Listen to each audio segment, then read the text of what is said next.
بسم اللہ الرحمن الرحیم۔ ہمارا فیصلہ شرعی طور سے ہو چکا۔ سرکار ملت ہمیشہ یہی کہا کرتے تھے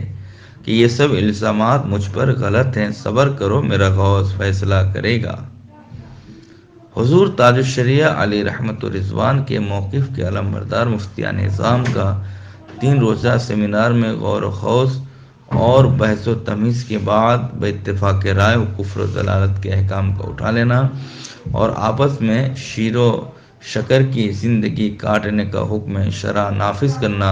اس بات کی طرف غمازی ہے کہ یہ فیصلہ سرکار غوث رضی اللہ تعالی عنہ نے تاج الشریعہ علیہ رحمہ کے موقف کے علمبردار مفتیان نظام سے از خود فرما دیا۔ یہ بات بھی آپ ذہن میں رکھیں کہ خود سرکار تاج الشریعہ علیہ رحمہ نے اس نوع کے ایک مسئلے کا حل انکار کو رجوع قرار دیتے ہوئے فرمایا ہے۔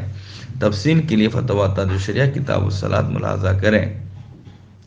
یہ بات آپ اپنے ذہن میں لہٰذا بسا لیں کہ ہمارا مسئلہ کلی طور پر حل ہو چکا ہے، کوئی بھی معاند و منحرف اسے چیلنج نہیں کر سکتا۔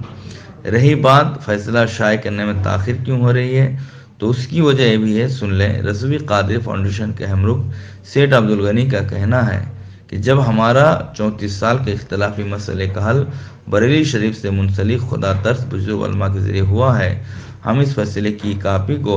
اول فرصت میں سرکار اعلیٰ حضرت مفتی اعظم ہند اور سرکار تاج الشریعہ علیہم رحمت رضوان کی بارگاہ میں کھڑے ہو کر سنائیں گے۔ بعد اس کی ایک کاپی قائد اہل سنت قاضی القضات فی المخدوم گرامی کی بارگاہ ناز میں تحفتاً برکتاً پیش کریں گے، گر قبول اکتر ذی عز و شرف، کیونکہ بریلی شریف سے منسلک علماء کرام کا اتفاق رائے سے فیصلہ فرمانا یہ دراصل قائد اہل سنت کا روحانی فیض ہے۔ اگر قائد اہل سنت روحانی طور سے اسے نہیں چاہتے